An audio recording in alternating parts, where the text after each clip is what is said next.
On today's show, it's What If Wednesday. And what if Luka Doncic is in the best shape of his life going into the season? Oh, I'm feeling good about this one. We'll talk about all that and more in today's Locked On Mavs. I'm Luka Doncic, and this is Locked On Mavericks podcast. Hey, Dallas Mavericks are NBA champions. Bang! Bang! It's good! And the Mavericks have won the game! If you don't believe, you shouldn't be here.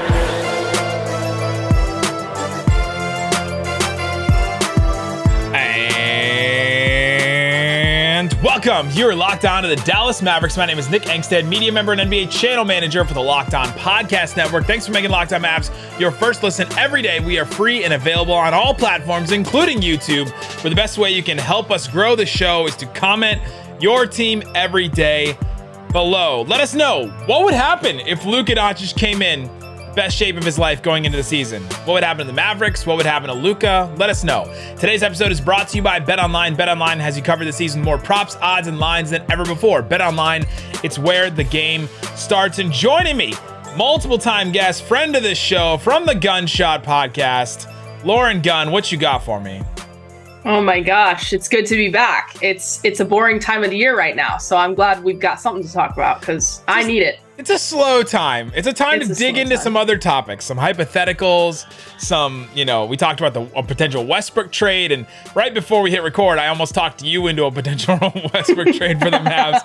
But KD's making more requests and demands. There's still some stuff happening. But we're here talking about the Dallas Mavericks. And we've been doing this series called What If. We've actually been doing it since 2018, which is kind of crazy to look back and see how long ago we've been doing these. There's like, what if the Mavericks never traded for Rondo? What if, they actually got DeAndre Jordan the first time? What if they never traded for Porzingis? There's like all kinds of different ones we've done.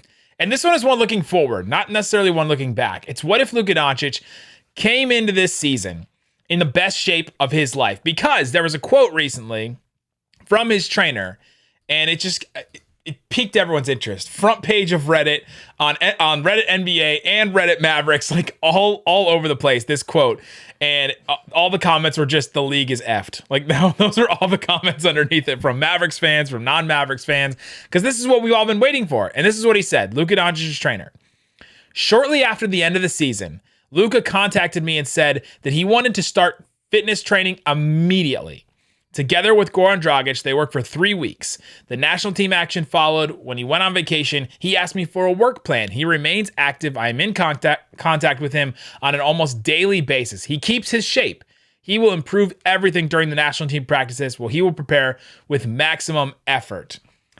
Lauren, how much are you reading into a quote like that it's just, trainer talk, or it's just trainer speak? And how much of that should we really take as, ooh, this could actually happen?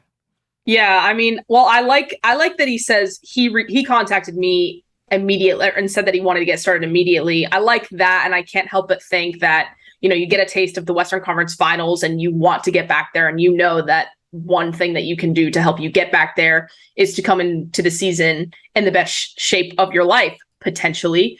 But you have to take a grain of salt. This is, what else are they going to say? He's not going to say, we're sitting around eating Whataburger all day. So like on one hand, he's not over there for sure. Yeah, he's definitely not over there. And so gets Whataburger shipped to him overseas. Yeah, flown over, air delivery. Yeah, exactly. I mean, you have to take that grain of salt, but at the same time, he didn't have to say any of this. And so I think there's lots of reason to be optimistic and be hopeful. And yeah, I think the logical thing to take away is, made it to the Western Conference Finals. Why wouldn't you want to try and come back in and put yourself in the best position possible? These what ifs every single week we do on Wednesday are always looking hypothetical. Like, what if something happened? It's a hypothetical. We take a little bit of a leap. Like, if something had happened, then this. From this quote, we're taking a little bit of a leap too. This quote is not, his trainer is not saying he's in the best shape of his life yet. But what his trainer is saying is what really got me excited, is that we kept waiting for, okay, after the Warriors series, all right, he's got to be motivated. He's got to see how much they're attacking him on defense, how much he's, the switch is coming for him, like how much the Warriors are going after him speed-wise. The Suns did it to him too. With how much they're going after him and how much he needs to improve on that end. And we want to see some tangible evidence of him saying, all right, I've got to work on this. I've got to respond to that. I've got to answer for this. I think Isaac has even talked about a couple of times, like game 2 of the Warriors series was like, should be a wake-up call. That should just be a wake-up call for Luka in general. And this to me says that. This to me says, all right, shortly after the end of the season, he didn't take his break. He knew the national team was coming. He was like, let me just stay in shape. Let's just keep working. I gotta work. And then he said he remains active. He's in contact with him, and he's going to be prepared for maximum effort when the national team starts. And that's like not long from now. That's what, like a month, a couple weeks from now at this point. And so that to me is where I get really excited about this quote, is that he's feeling what just happened in the playoffs, and it's motivating him to take that next step. Yeah, definitely. And I think that we're lucky to get to even see the Eurobasket and watch to see how he looks. Like anything that's different about his game and what he's been working on from a basketball sense. Like I am very excited to get to see him in that environment. What he looks like, that's not like a photo, like not a photo. The Photoshop, like yeah. Perfect angle where you're like, okay, like, photos are nuts because you can make somebody look like double chin, or you can make them look like, they're perfectly in shape. We need a sample size. We need a decent sample size, maybe some video. Like we need the Mavs. We need it all. Anyone listening right now, you have that one friend that just looks so different in Instagram photos than they do in real life, just because of the angle that you take, maybe the filter you put on, and you're like, I don't know if you look like that in real life. Everyone's got that friend. 100%. I'm not naming names, but 100% we all do. Now, am I saying Luka's not even taking these pictures of himself? It's always somebody else like taking a picture with him. We see it, and you're like, ooh, skinny Luka. Like Luka's coming in. But the other reason why we get excited about this and about him like wanting to get in shape is the start of last season. The start of most Mavericks seasons over the last couple of years have been pretty rough. They get off to kind of a 500 start or so, and then Luka works himself into shape, and then they just go on a tear. And we've seen Jokic, we've seen Shaq, we've seen Embiid get in the best shape of their life to enter a season, and it's like their MVP season. It's the best season of their career, right? They come into the season right away. They're ready to go, and this is what we're hoping for Luka, to be in the best shape of his life and to put on an MVP season. He's had the numbers. It's just that, will the team success come with it? Will he continue it from the start of the season to the end of the season? And if he's in the best shape of his life, then there's a pretty good chance he can accomplish any of that stuff. Yeah, 100%. And I really do think that as much as this is a what if, it's not, and yeah, there's an element of a leap to it, but it's not like impossible. This isn't so much of a what if as to like, oh, well, it would be nice, but like, this is just a fun conversation. Like it is fully possible that, this season or even the next or the one after that it won't be long before he's hitting, those mid to late 20s where he's like, hey, there's no reason I can't finish and my team can't finish towards the top of this thing every single year. Absolutely. Until they look at what we ranked the supporting cast as yesterday. Hey. We did our ranking of the supporting cast. But it's not bad. So Luka, hopefully in the best shape of his life. And that hopefully we're taking that quote, and Luka is working on it. Eurobaskets is a little bit different than the Olympics a couple years ago when he was struggling and he took a break right after that. So this season should be better set up for him. It's a longer offseason than he's had. You have to remember, first couple years of Luka's career now have just been the weirdest. Short offseason, shortened weird season, COVID, all that kind of stuff that's happened in these seasons. This is now going to be his second normal year in a row, and finally the first normal offseason since when? Like his rookie year? Like right after his rookie year? Yeah, I think so, which is crazy. Because his rookie year ended the 2019 offseason, and then you had 2020, and that wasn't normal. And then since then, it hasn't been normal. This is the first normal offseason since then. So that should bode well for him. But coming up, let's talk about what it would mean for the Mavericks as a whole. If Luka came in the best shape of his life, was ready to go from day one, what would it mean for the Mavericks offense? And which other Maverick would benefit the most? We'll talk about that with Lauren coming up. But before we do, let me tell you about BetOnline. They have the best odds and lines and spreads all over sports. They even have Eurobasket. We've been talking about that, but they have Eurobasket. Let's check right here. Eurobasket, they have the groups now. Group B is where Slovenia is in. They're plus 125. France is plus 185 to win that group. Hungary, plus 15,000. Sorry, guys. A really rough group to be in. Lithuania is plus 400. Germany plus 700. So if you're feeling good about Slovenia's chances, you want to put a little bit of money down on it, go check out BetOnline. They have Eurobasket. They have baseball. They have the World Cup, too. They have all kinds of different things. So go check it out. It's BetOnline, where the game starts.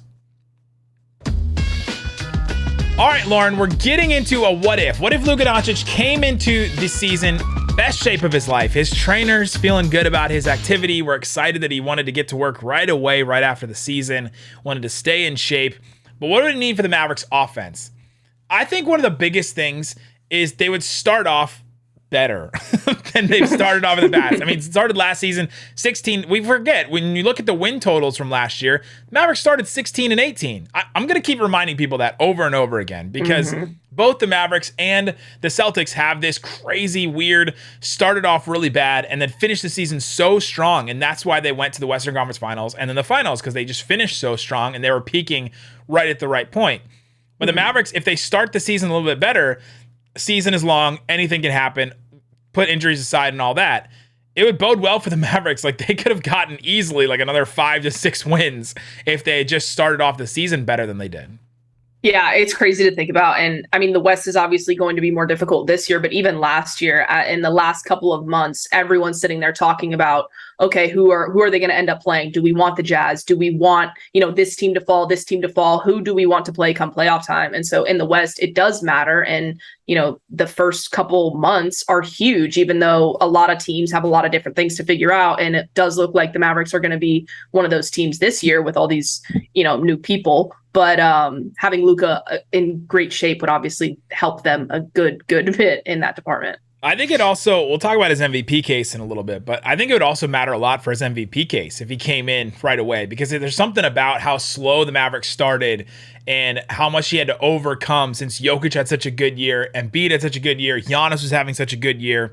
Luka had to overcome more, even though he finished with a better record than the Bucks, but he didn't finish with more MVP votes than Giannis did, because Giannis put together a full season.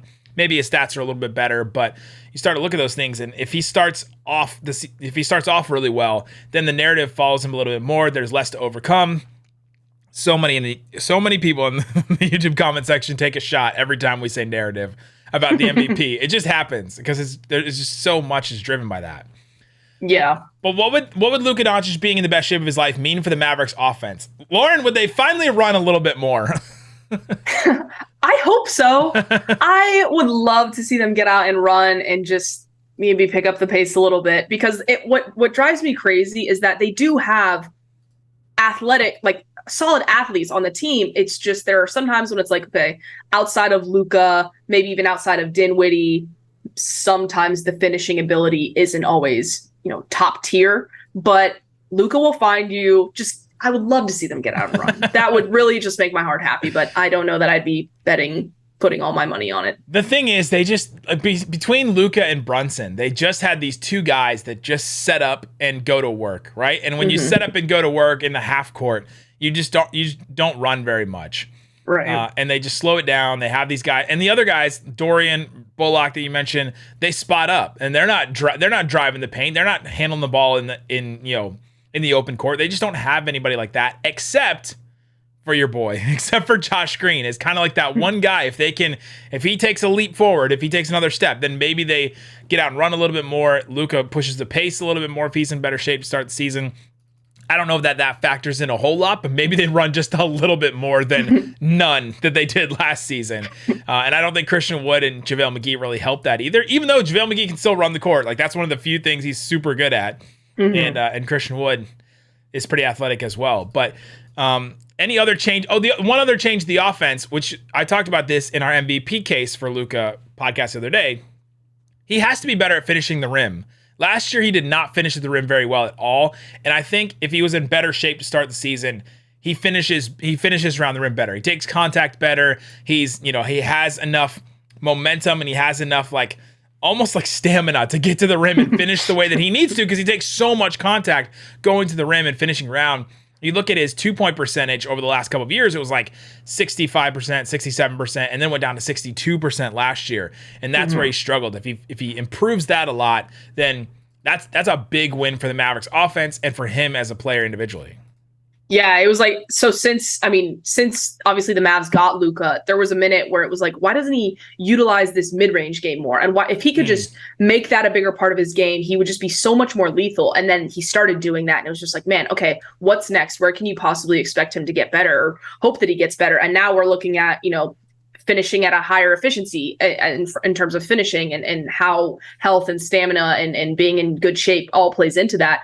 But the best part about all of these things is that these are controllable factors for him. And it does look like he's aware of that, prioritizing that. And I mean, these are all good things for the Mavericks, especially and I cannot emphasize it enough, with all the changes that they're having to deal with coming off of an offseason again.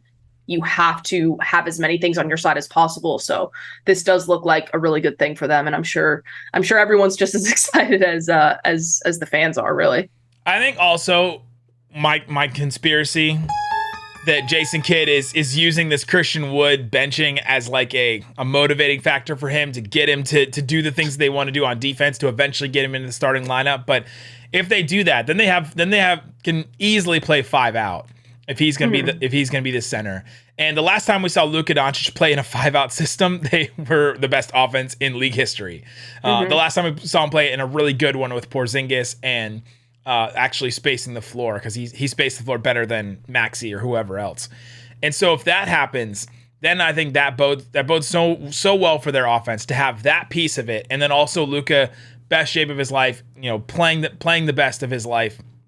It just works in tandem so well, his ability to get to the rim, the spacing, and all that the Mavs might bounce back, because last year they had a down year for them offensively. Yeah, it really is, going back to kind of what you were saying earlier about how narratives can change based off of the way the season starts for a player, whether it's from an MVP standpoint or even just like the team record kind of for the season as a whole.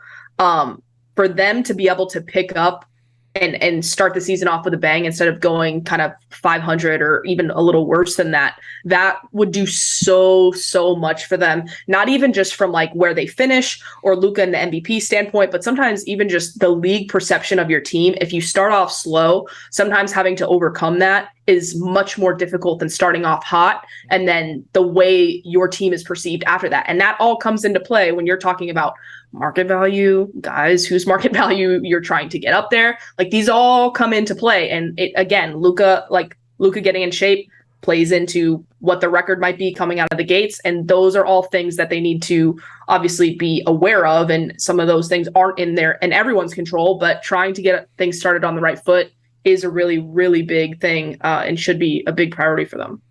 Yeah, it'll be interesting. It'll be interesting to see if, it's just going to be interesting to see them play with these different bigs now, because we've just become so accustomed to the bigs they had. Porzingis for a while, Dwight obviously for forever, Maxey. We're like, all right, we're just used to this. Let's settle back in. Let's see how they run.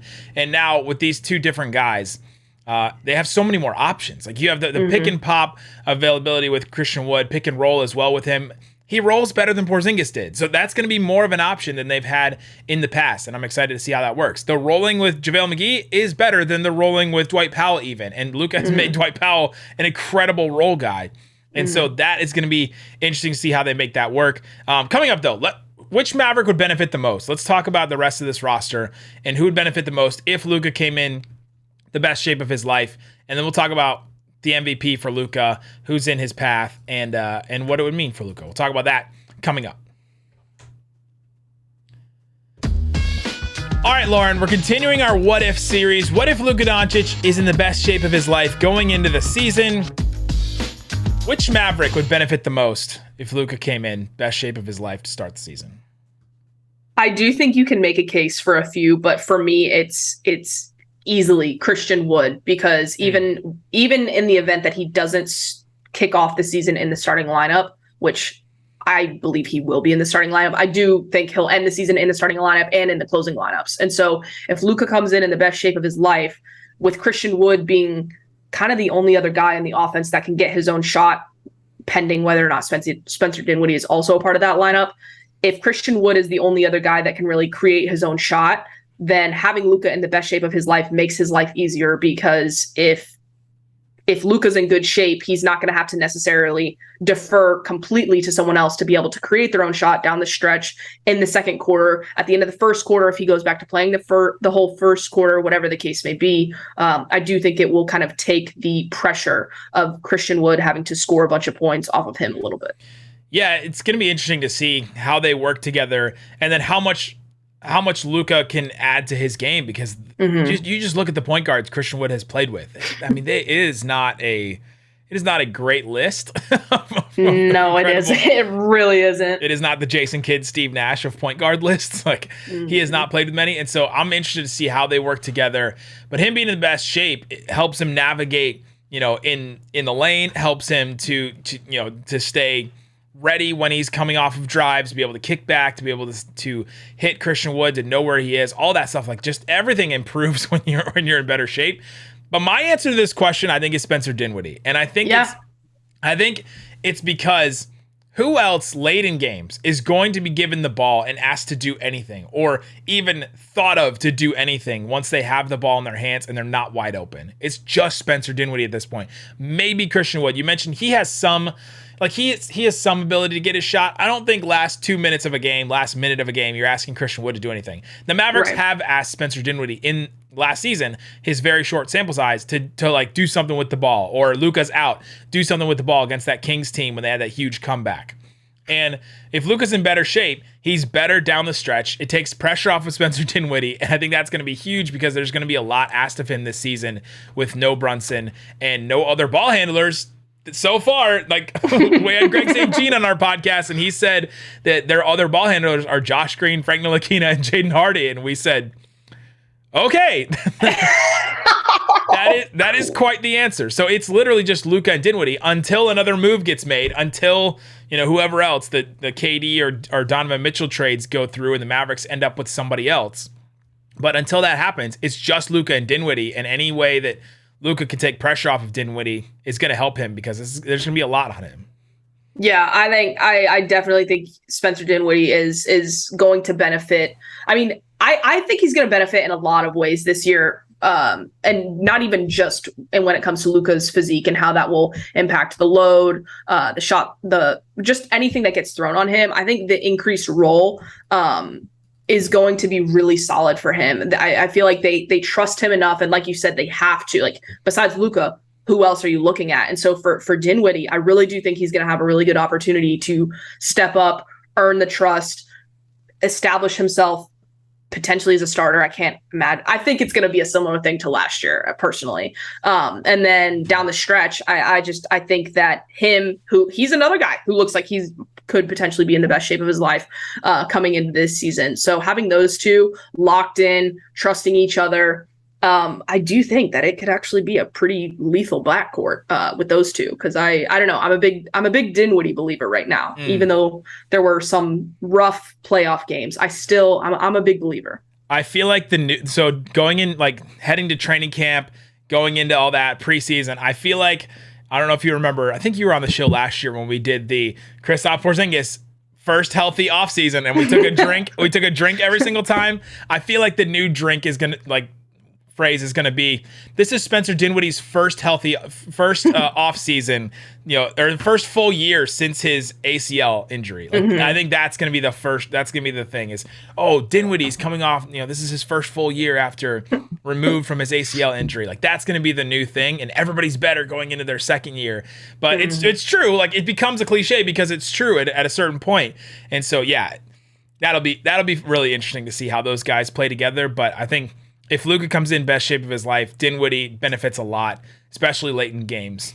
Luka MVP. Would MVP matter, and would it matter more to Luka, Mavs fans, the Mavericks, Mark Cuban? What do you think a Luka MVP would matter? Because if he is in the best shape of his life, it's the MVP is like, just chalk it up. Right. Almost just give it to him. Yeah. God, that's a good question. Who would it matter most to? That is a really good question. You can split fans into Slovenian fans and Lord, that just makes it harder. MFFL fans too, if you want to. That makes it. I feel like I would have to say the fans, but like my second very, very close is Mark in the front office, because they are trying to like get this roster somehow like appealing to people that are like wanting to switch teams or looking at other teams. How could you do that? And what better pitch than saying, oh, we have an MVP. All you got to do is come join them. I feel like that is a very close second, but I think the fans want this so bad. So bad. And so I can't not say them. I think unless it's KD's or some other notable ones, Giannis's or some other notable ones in the past, the MVP means more to the fans than it does to the player. Like a couple MVPs in, it's like, oh, Heat fans got more excited than LeBron did to win those MVPs. But I wouldn't understate what it would mean for Luka, because if you remember that Bleacher Report video when he was a rookie and it went through the things of his career he wanted to do, and he was like, I want to win Rookie of the Year. I want to dunk on Kristaps Porzingis. I want to become King of New York. I want to win MVP. I want to make the playoffs, and I want to win MVP. That was like one of the few things that we've seen from him as like a goal in his career besides winning. How they got him to do that video, I have no idea now. Thinking about the way he answers questions since then, because he only ever answers with, it's about the team. He like sets another record with stats. He's like, oh, I don't care about that. It's about winning. It's about team. But somehow they got him to say, I want to dunk on Porzingis. I want to win MVP. It really is crazy thinking about that and Luka now. It's just it feels like two different worlds, but it is hilarious. I think we'll hold on to that one for forever. We got to catch Jaden Hardy saying some stuff now before he becomes media savvy and smart about this. 100%. 100%. Now's the time with him. He's just excited to be here. He's like, oh, I'll say anything. I feel like excited. We got to catch him before hopefully he takes a big leap. Yes. But yeah, I think the MVP would matter a lot to Luka. It's been one of his personal, like professional goals and all that, coming to another country, playing as well as he has, it being easier to score here than it is in EuroLeague, and then winning this MVP. But yeah, I think, I don't know if it would mean more to anybody than Mark Cuban. I mean, right? Like it's such a validating thing to have, to get not just one MVP. You've had two MVPs in your franchise. Not many franchises can say that. I'm actually, as you talk about this, I'm going to look up MVP. I don't think there's been too many. Especially in the manner, and like sometimes it's a lot easier to do when you're a big market team, or it's just easier to acquire talent. But if you really think about Dirk winning his MVP and Luka, I have to imagine when the time comes that he wins his MVP, like that is not easy to do. And so I think, sometimes if you just take a step back and you're like, oh, well, this team, think about all the great players that they've had on and the history of their organization versus this team. You just sometimes, in my opinion, it is apples and oranges, because it can just be easier to acquire talent if you're in a big market. And so, for Mavs fans, for the organizations, and even for Mark, I do think it would be quite a big deal. Okay, there's been 22 teams that have had an MVP on their team, and I'm trying to weed some of them out. Okay. 4 of them are the St. Louis Hawks, the Cincinnati Royals, the Buffalo Braves, and the Baltimore Bullets. That means there's only 18 current teams that have had an MVP on their team, and only 10 teams have had 2 MVPs. It's the Sixers who have had 4, Lakers had 4, Celtics have had 4, Rockets have had 3, Spurs had 2 with Duncan Robinson, Suns had 2, Thunder have had 2, Bucks have had 2 with Giannis and Kareem, Warriors have had 2 with Wilt and Steph, Bulls have had 2 with Jordan and Derrick Rose. Wow. That's it. Like, there's only 10 teams in NBA history have had 2 MVPs, and to have Dirk and Luka on there would mean a lot to the organization, mean a lot to the fans, and maybe even more than it would mean to Luka. Yeah, I definitely think you can make that case. It is crazy when you're rattling off all those names and you think back to the historic teams, you think back to the records, the players, and thinking about having Dirk and Luka be a part of that is just, it really, really is crazy to think that we're, seeing it all happen right now. It's crazy. Wild. So there you go. Let us know in the comment section. What would you think? What would happen if Luka was in the best shape of his life going into the season? What would happen to the Mavs? What would happen to Luka? All that. You can go follow Lauren on Twitter at the Lauren Gunn. You can listen to her podcast linked on there as well. Guys, we will be back tomorrow. Isaac's book club. He's reading the Tim Cato 100 things that a Mavericks fan should die or see before they die. Something about, is it before they die? It's 100 things you should know before you die. Mavs fans should. I've got it. I've got it like right over here. I've got it right there too, but I can't read it from here. But yeah, his book club is tomorrow. We'll be doing a game pod on Friday, playing some fun games with the people. So guys, thanks so much for listening to Locked On Mavs. Peace out. Boom.